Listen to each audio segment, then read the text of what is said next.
Bonjour à tous, bienvenue à ce nouveau webinaire de la série Docker Enterprise.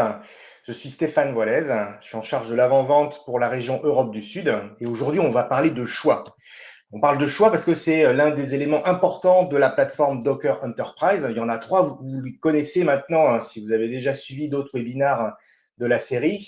Le choix, la sécurité et l'agilité. C'est des piliers qui sont tous les trois très importants et sur lesquels Docker met énormément d'efforts de développement pour pouvoir vous permettre de déployer une plateforme de containers en production prête pour tous vos workloads. Donc aujourd'hui, c'est le choix. Pourquoi le choix? Parce que c'est très important de pouvoir adapter une solution à son environnement, à ses méthodes de travail et à la manière dont on va exploiter les solutions, les applications qu'on va déployer sur notre plateforme de containers. Donc le choix, en fait, ça commence par le choix de l'installation. Où est-ce que je vais pouvoir installer ma plateforme? Et en effet, il y a plein de possibilités. Certains d'entre vous ont besoin d'installer une plateforme de containers on-prem chez eux, sur leur propre data center.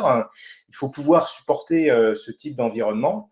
Et puis, sur le cloud, vous êtes aussi très nombreux à vouloir exploiter des containers sur les différents clouds publics. Et donc, c'est la raison pour laquelle Docker a travaillé sur ce qu'on appelle des Docker Certified Infrastructure, qui sont en fait des best practices avec lesquels on livre aussi des scripts d'installation pour les plateformes utilisées par une grande majorité d'entre vous. Donc, parmi ces plateformes, on va retrouver on-prem VMware, c'est quand même aujourd'hui la plateforme de virtualisation la plus répandue dans les data centers privés.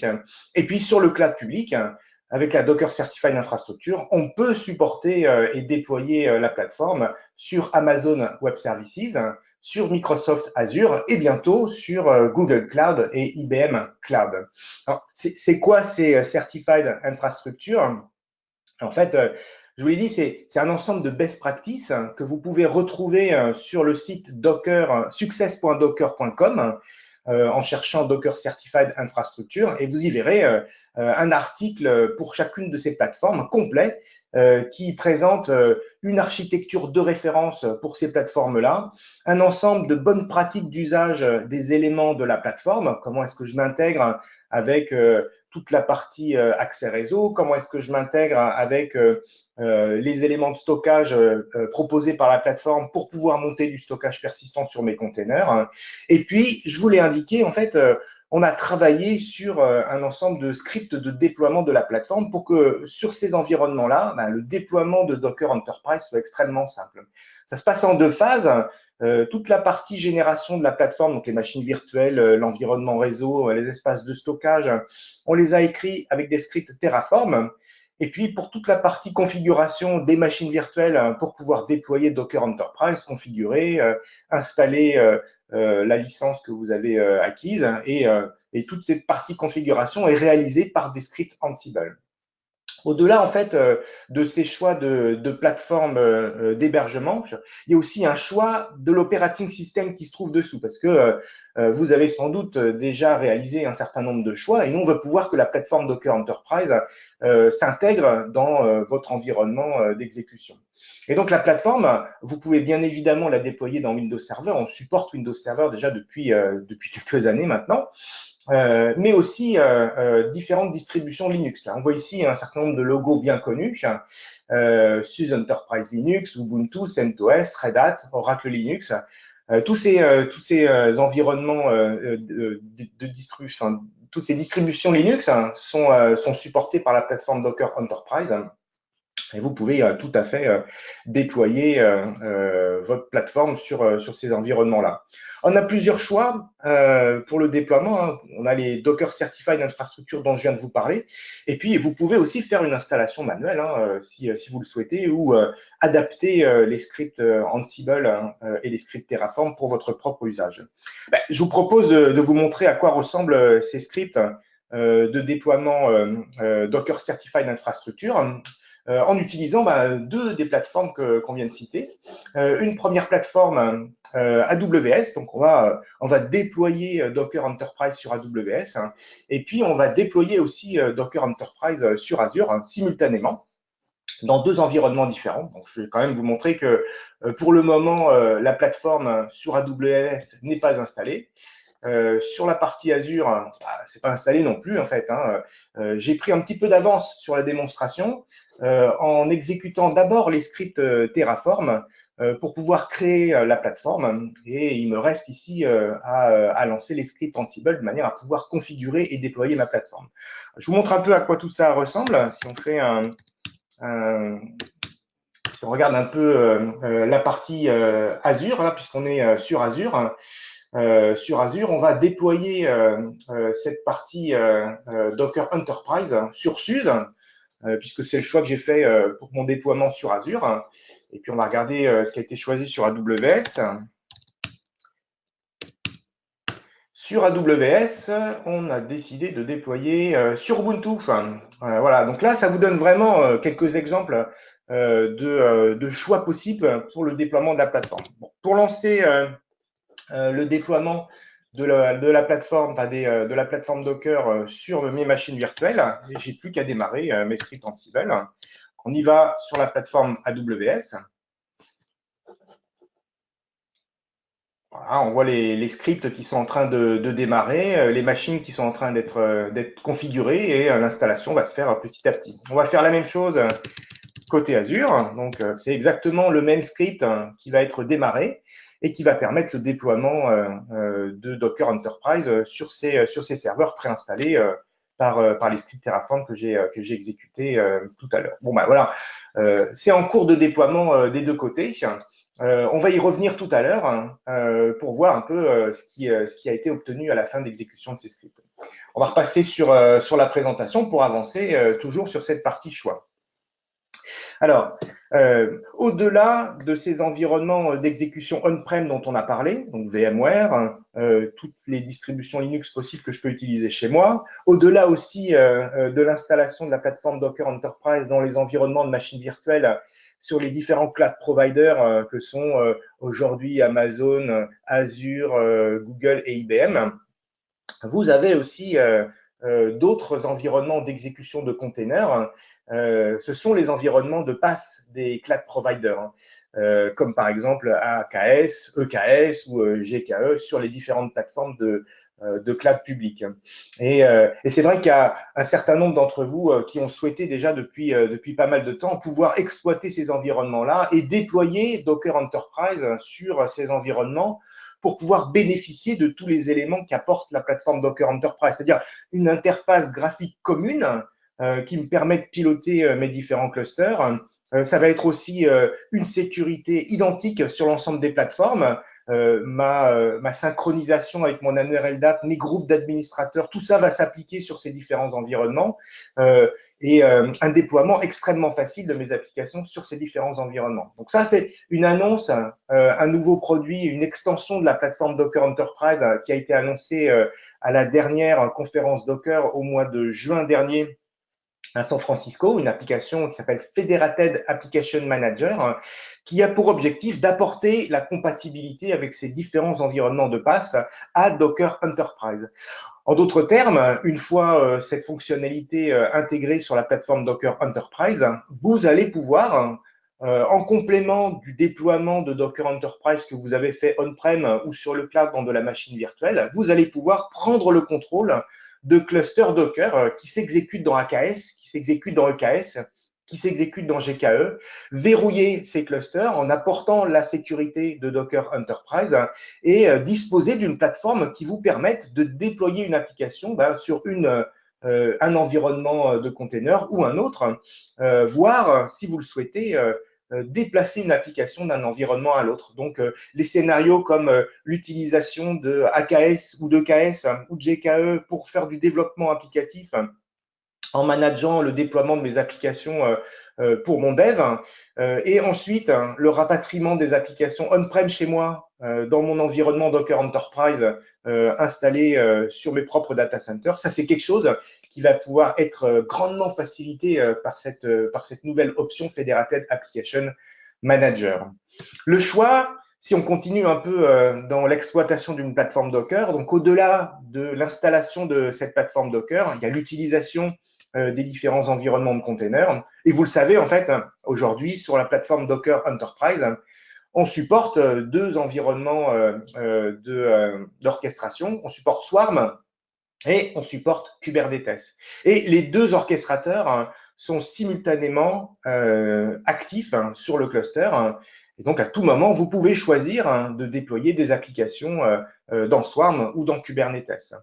Et donc, ça, c'est très avantageux parce que je sais que certains d'entre vous aiment beaucoup la simplicité de Swarm et la simplicité d'écriture ou de description d'une application avec le format Compose. Et vous pouvez déployer une application Compose directement sur Swarm. Avec la plateforme, vous êtes capable aussi d'utiliser le fichier Compose pour déployer sur du Kubernetes, mais certains d'entre vous ont l'habitude maintenant, depuis très longtemps, d'écrire des fichiers YAML Kubernetes et donc de déployer leurs applications avec du Kubernetes. Et vous pouvez tout à fait déployer des fichiers YAML Kubernetes dans l'environnement Docker Enterprise. Donc, si vous avez suivi le séminaire de description de la plateforme, vous savez sans doute que vous pouvez configurer votre cluster de différentes manières en fonction de vos besoins. Si vous êtes pur Kubernetes, eh bien, tous vos nœuds workers peuvent être des nœuds Kubernetes. Si vous êtes pur Swarm parce que vous n'avez pas souhaité passer sur du Kubernetes et rester sur du composé du Swarm, tout votre cluster est en Swarm et vous pouvez faire un mix des deux. En production, les nœuds, on recommande de les avoir soit Kubernetes, soit Swarm.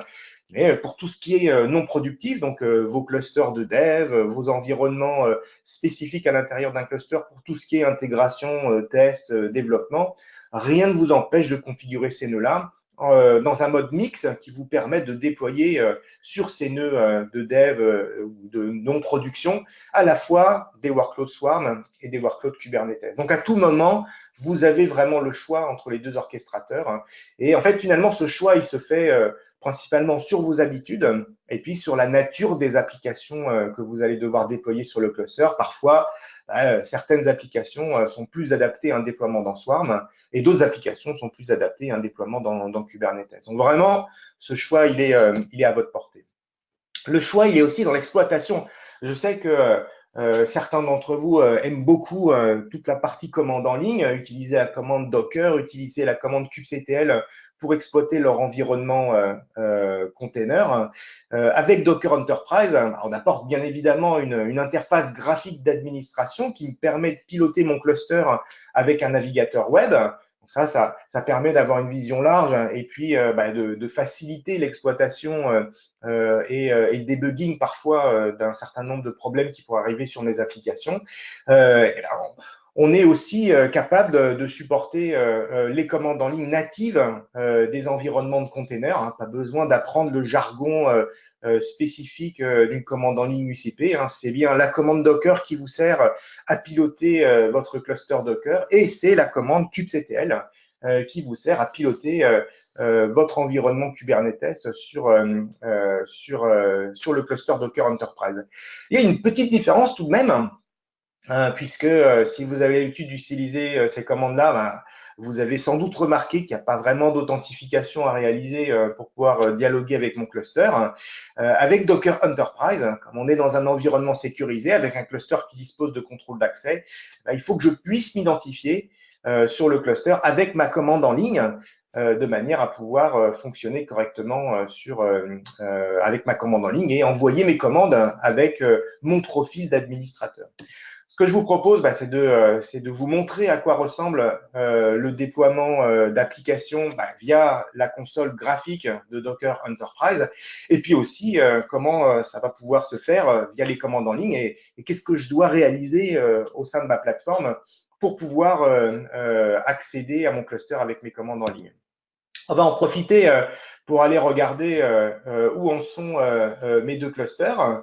Ici, j'ai mon premier cluster sur AWS, celui-ci, qui est en finalisation de déploiement. On voit ici, si on revient un peu dans l'historique de déploiement et des messages qui ont été donnés par le script Ansible, que pas mal de choses ont été réalisées. Ça, c'est le début du script. On voit qu'il y a tout un ensemble de vérifications, de configuration, de déploiement d'un certain nombre d'outils qui permettent l'intégration avec Ansible et avec les outils qu'on utilise pour déployer notre plateforme. On voit derrière le déploiement des différents agents, les engines Docker sur les différentes plateformes, la configuration des différents environnements de stockage de la plateforme. Quelque part un peu plus bas, l'installation probablement de UCP, le contrôleur de cluster, qui se fait ici, la configuration de Kubernetes à l'intérieur du CP, automatique. Ensuite, le déploiement enfin de processus d'installation de DTR, la registry sécurisée de la plateforme Docker, qui est réalisée en fin de processus. Donc, on va aller jusqu'au bout du script. Et on voit ici que le script s'est terminé. J'ai récupéré la main et que l'ensemble des machines a été installé correctement. J'ai démarré sur Azure avec un petit peu de retard, donc ma plateforme Azure n'est pas encore prête. Il reste l'installation de la DTR. On va regarder ici sur mon navigateur pour m'assurer que ma plateforme est bien prête pour héberger mon environnement. Ça se passe, j'ai l'impression, plutôt bien, puisque maintenant j'ai une invite qui me permet de me connecter sur mon cluster, qui est prêt. Donc là, c'est celui, rappelez-vous, sur AWS, hébergé sur une plateforme Linux Ubuntu. Il me reste à me connecter sur ma plateforme pour vous montrer le déploiement d'applications sur cette plateforme de différentes manières. Voilà, ma plateforme est prête, elle est toute configurée. Rien à faire de plus que d'avoir lancé ce script Ansible. On va retrouver ici les différents nœuds qui ont été installés. Normalement, la registry devrait être prête aussi, puisque le script a été exécuté correctement. On voit ici que c'est pareil, tout a été installé comme il faut et ma registry va arriver. Voilà, tout est prêt. J'ai plus qu'à démarrer l'installation d'applications. Donc, je vous ai expliqué qu'on pouvait installer des applications et exploiter un cluster Docker Enterprise à la fois avec cette interface graphique ou alors avec des commandes en ligne. Donc, on va regarder un peu tout ça. Et puis que j'ai aussi du Kubernetes et du Swarm et que je peux exploiter les deux simultanément. Donc, la configuration des nœuds dont j'ai parlé tout à l'heure se trouve ici. On voit ici, par exemple, que j'ai un nœud mixte et un nœud mixte, et un nœud ici qui est configuré en Swarm uniquement. Si j'ai envie de faire du Kubernetes et de Swarm sur tous mes nœuds, je vais pouvoir ici reconfigurer mon nœud et choisir une configuration mixte de mon nœud, de manière à pouvoir héberger aussi des workloads Kubernetes sur l'ensemble de ma plateforme. Voilà, tous mes nœuds ici sont mixtes. Je peux faire à la fois du Swarm et du Kubernetes sur ma plateforme. Donc, puisque je vous ai dit qu'on pouvait faire un déploiement des deux environnements par l'interface graphique ou par la commande de ligne, on va commencer par l'interface graphique et on va commencer par Swarm en faisant un déploiement applicatif. Par exemple, imaginons que je veuille déployer un outil d'intégration continue bien connu, Jenkins. Ici, je n'ai pas encore de service sur ma plateforme, c'est normal, elle vient d'être créée. Et je vais pouvoir créer mon premier service en donnant un nom à ce premier service. Ici, en spécifiant que je souhaite utiliser l'image Jenkins dans sa dernière version disponible. Et puis, vous le savez sans doute, Jenkins expose son service sur le port 8080. Et donc, il faut que je puisse exposer ce port, indiquer à ma plateforme l'exposition de ce port. Ça se fait ici dans l'onglet de configuration du service qu'on appelle Network, en ajoutant un port à configurer, le port de mon service à l'intérieur du container, c'est 8080, et je vais publier le même port sur mon cluster.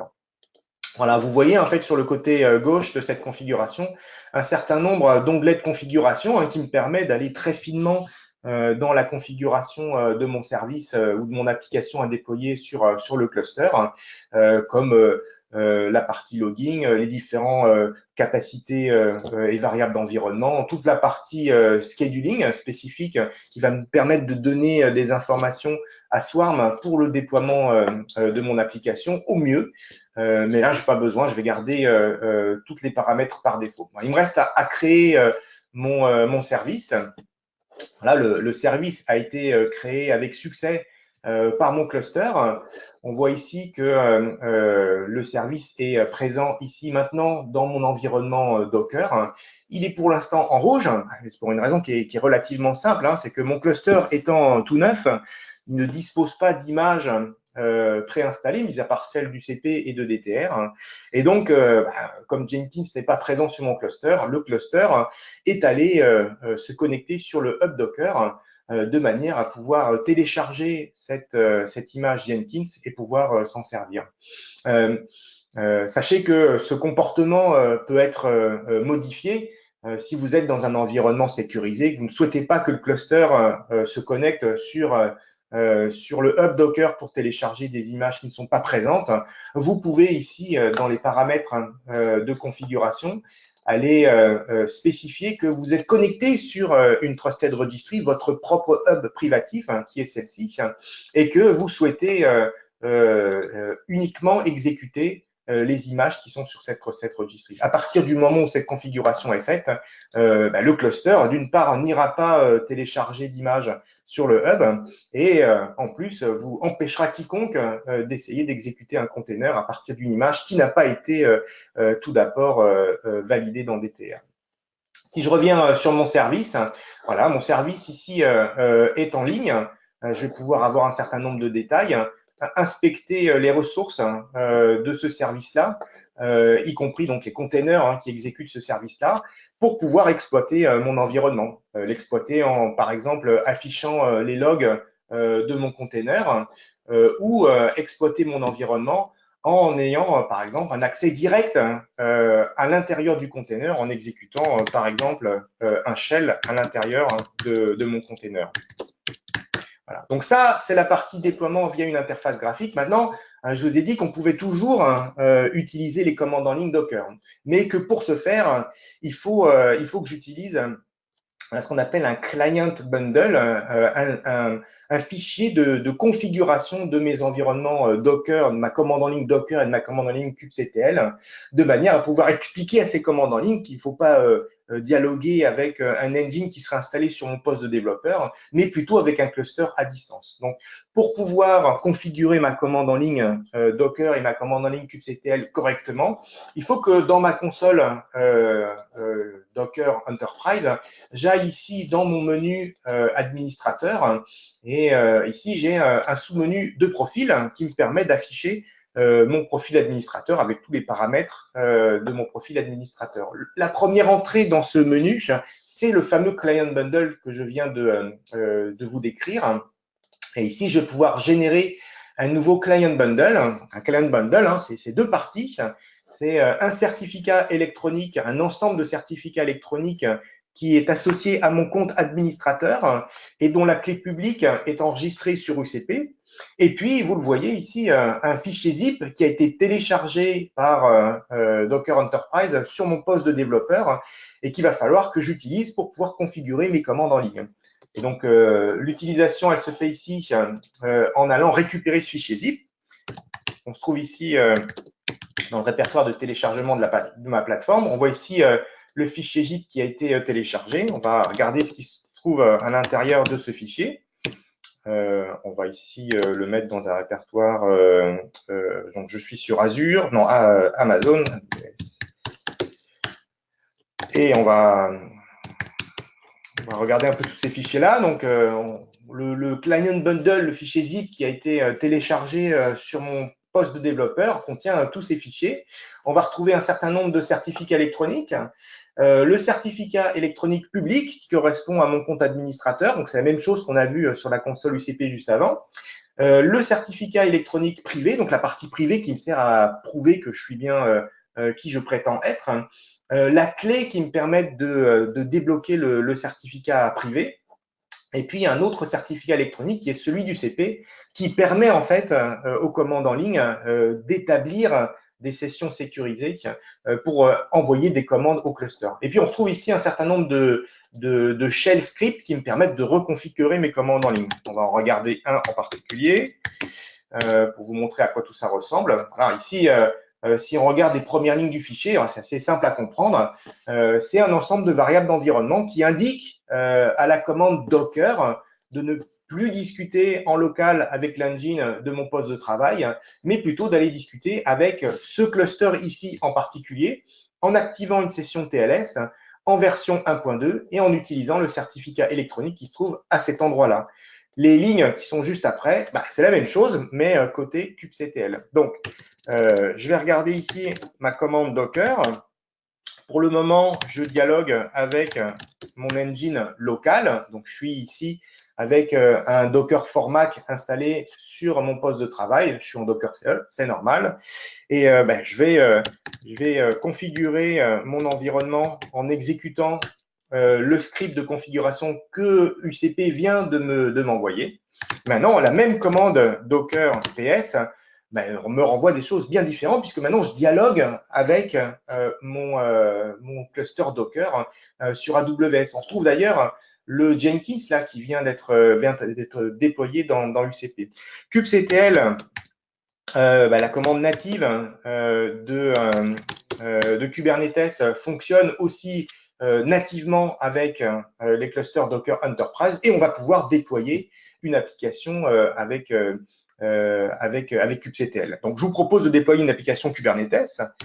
Ici, on est dans la partie cluster. On va aller, pourquoi pas d'ailleurs, déployer la même chose, un Jenkins côté Kubernetes. Deux choses à déployer. Le pod en lui-même et le service qui permet d'accéder au pod. Et donc, si je regarde le pod, c'est très très simple. Je vais déployer ici un déploiement, un déploiement de type déploiement avec un Jenkins à déployer et le port 8080 du container. Donc, allons-y. kubectl apply-f avec mon pod. Et puis, pour pouvoir donner accès à ce service-là, j'ai un autre fichier qui me permet de déployer un service Kubernetes. C'est un environnement de type service, de type load balancer, puisque je suis intégré, déployé sur un cluster AWS du cloud public, et donc Kubernetes est capable de générer automatiquement sur AWS, comme sur Azure, comme sur les autres cloud providers, un load balancer public, si je le souhaite, ou privé, si je le configure, de manière à donner des accès à mon application. Et donc, je vais exposer mon container du port 8080 sur le load balancer qui va être créé par la commande. Donc, allons-y.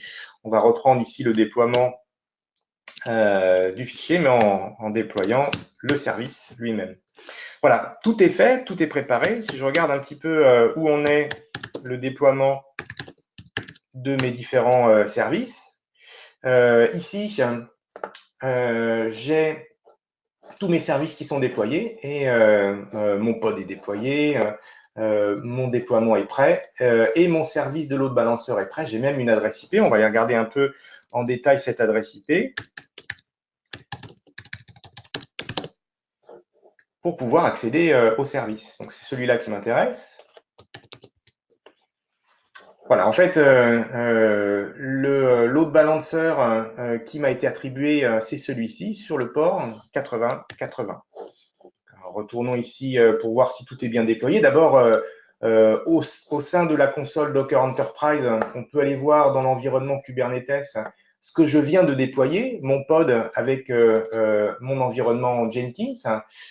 Côté load balancer, on va retrouver ici mon load balancer qui a été créé par mon déploiement de service. Et normalement, si tout se passe bien, mon service Jenkins devrait être prêt sur cette adresse IP.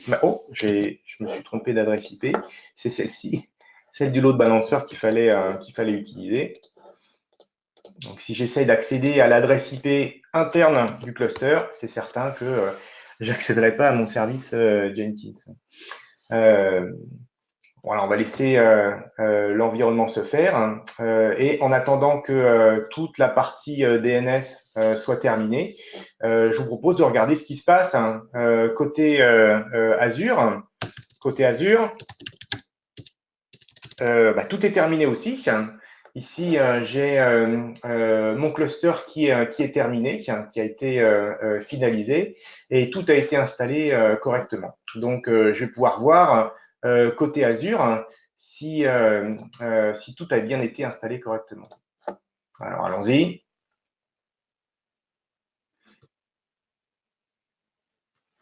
On va laisser les choses avancer.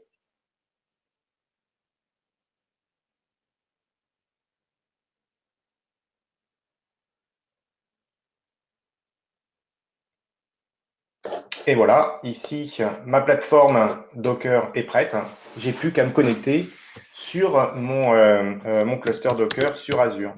De la même manière, hein, les choses sont très similaires puisque c'est la même plateforme qui est déployée sur Azure et sur AWS. Ici, je me retrouvais dans un environnement tout à fait similaire. On va revenir sur la présentation pour terminer et parler d'autres types de choix qui sont disponibles à ma disposition, et notamment le choix sur le monitoring et le logging. Une fois que mes applications sont déployées sur mon cluster, eh bien, vous avez vu dans la console ici Docker Enterprise des graphiques de monitoring qui sont affichés pour mon cluster, pour les services que je sélectionne, qui sont affichés aussi pour les pods que je vais sélectionner de manière à pouvoir avoir une idée des performances de ces différents systèmes. Ces graphiques ici sont exploités par un déploiement Prometheus interne à la plateforme Docker et qui vous permettent d'avoir cette vision au travers de la console d'administration. Enfin, certains d'entre vous qui avaient déjà des solutions de supervision dans vos data centers souhaitent peut-être intégrer la supervision Docker dans vos systèmes actuels et vous pouvez tout à fait utiliser vos systèmes actuels pour vous connecter sur la plateforme Docker et récupérer les métriques de monitoring et les métriques de login. En fait, la plateforme est totalement ouverte et si vous le souhaitez, vous pouvez même accéder au service Prometheus qui permet d'afficher ces graphiques dans la console Docker Enterprise pour pouvoir récupérer en fait toutes ces métriques au sein d'un système externe. Par défaut, si on parle de l'usage des clients qui ont déployé Docker Enterprise, côté monitoring, on retrouve finalement pas mal de solutions comme Splunk, beaucoup de Prometheus, beaucoup de Sysdig aussi, Hipster, Microsoft OMS pour ceux qui sont déployés sur Azure. Il y a plein de possibilités différentes. Et voilà, je vous ai mis une liste vraiment des usages les plus fréquents en termes de monitoring. Côté logging, pour récupérer les logs des applications qui sont à l'intérieur du cluster et pouvoir les exploiter, la grande majorité d'entre vous utilisent des solutions à base de LK ou de FK. Donc ça, c'est pour le choix côté monitoring logging. Et à nouveau, vous pouvez très bien utiliser la console Azure simplement pour réaliser ce monitoring ou intégrer complètement cet environnement de supervision avec votre propre environnement de supervision.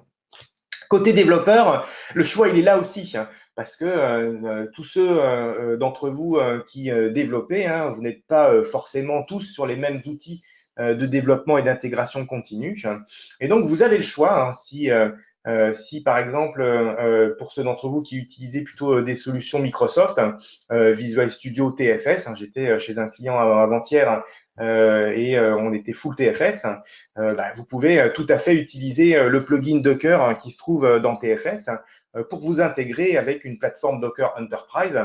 Il faut pour ça télécharger un client bundle pour autoriser TFS à accéder à la registrie Docker et à pousser des images sur l'environnement Docker, à pousser des applications dans des environnements de dev et test qui sont exploités sur le cluster Docker, mais c'est tout à fait réalisable. Si vous regardez le schéma qui est en ce moment affiché à l'écran, on va retrouver en gestion de code ici des outils de l'open source comme Git, donc GitLab, Git Enterprise, GitHub. Ça va être des outils très connus du monde de l'open source pour la gestion d'intégration continue comme Jenkins que je vous ai montré tout à l'heure. Ceux d'entre vous qui faites des tests avec des outils open source ont reconnu le logo de Selenium. Ça, c'est tout un tas d'outils en fait qui sont utilisables avec Docker. Donc, pour vous aider à déployer ce type d'outils de développement et d'intégration continue et à les intégrer avec la plateforme Docker Enterprise ou à configurer votre environnement actuel avec Docker Enterprise, la méthodologie Docker qui permet de déployer la plateforme Docker dispose d'un stream particulier qui vous permet, grâce à notre aide, de réaliser ce déploiement. Donc, pour ceux d'entre vous qui n'ont pas encore de chaîne d'intégration continue, qui n'ont pas de stratégie DevOps avancée, on peut bien évidemment vous aider, y compris à faire des choix d'outils et à déployer ces outils, soit à l'intérieur de la plateforme Docker Enterprise, soit à l'extérieur, en fonction de vos besoins. Mais pour ceux d'entre vous qui ont déjà en fait fait un certain nombre de choix et qui souhaitent utiliser vos outils actuels, le stream de la méthodologie sur la partie intégration continue vous permet en fait d'obtenir de l'aide pour l'intégration de vos outils actuels avec la plateforme Docker Enterprise. Donc voilà, vraiment en fonction de la manière dont vous voulez travailler, on va vous aider à intégrer la plateforme avec vos outils et vos habitudes. Voilà, on a vu pas mal de choses et d'options sur ce choix. Vous avez vu que dès l'installation et jusqu'à l'exploitation de mon environnement, y compris d'un point de vue opérationnel et d'un point de vue développeur, eh bien, le choix il est toujours là avec la plateforme Docker Enterprise et vous pouvez tout à fait choisir plein d'options pour intégrer au mieux votre plateforme dans votre environnement privatif. Voilà, je crois on a encore un peu de temps pour quelques questions. Oui, Stéphane, donc quelques questions. Tu as évoqué les hébergeurs bien connus, AWS, Azure, Google. Comment ça se passe avec d'autres hosters, des hosters français? C'est une bonne question parce qu'en fait, je vais revenir sur le slide que je vous ai montré tout à l'heure.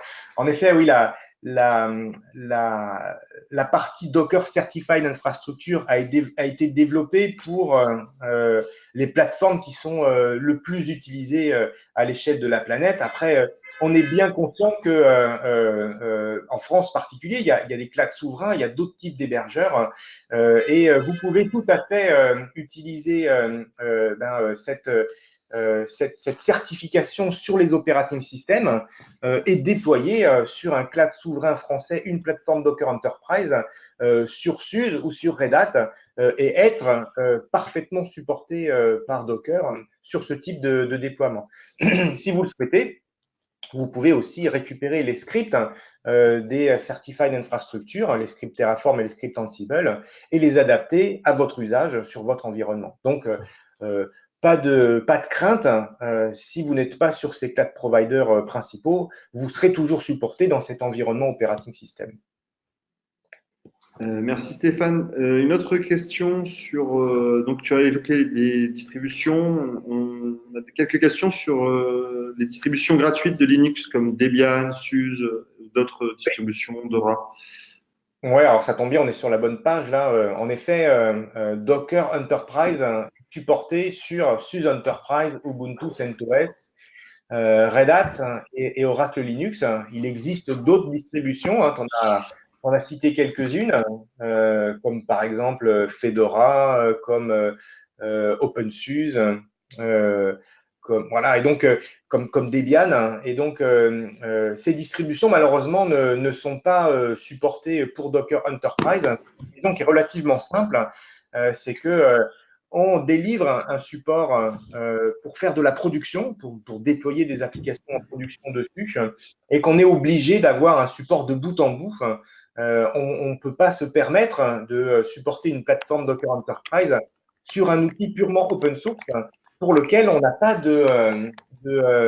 d'éditeur de la distribution Linux qui pourrait prendre des engagements de correction de problèmes. En cas de problème, il faut qu'on ait un éditeur. Et donc, c'est la raison pour laquelle on a décidé de se limiter à ces distributions-là.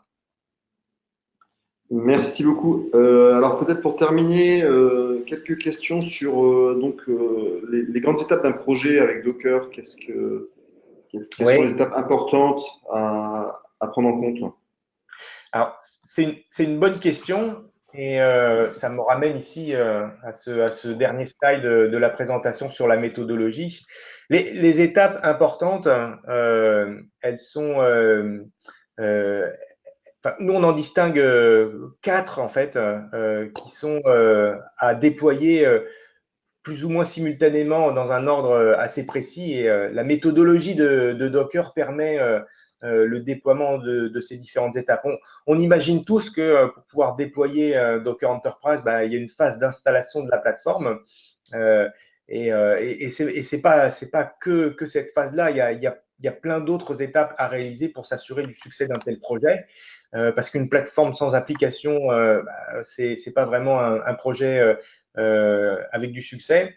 Et donc, il faut être attentif à déployer une plateforme avec des best practices. Et donc là, vous avez vu, hein, il y a plein de manières d'avoir des bonnes pratiques de déploiement de la plateforme. En parallèle, il faut travailler avec les équipes de développement applicatif dans son entreprise pour pouvoir promouvoir la technologie de container, expliquer comment développer avec une plateforme de container pour de la production, les contraintes qu'on va avoir par rapport à un développement Docker classique. Voilà, donc il y a un peu de formation à réaliser et d'information à faire auprès des équipes de développement.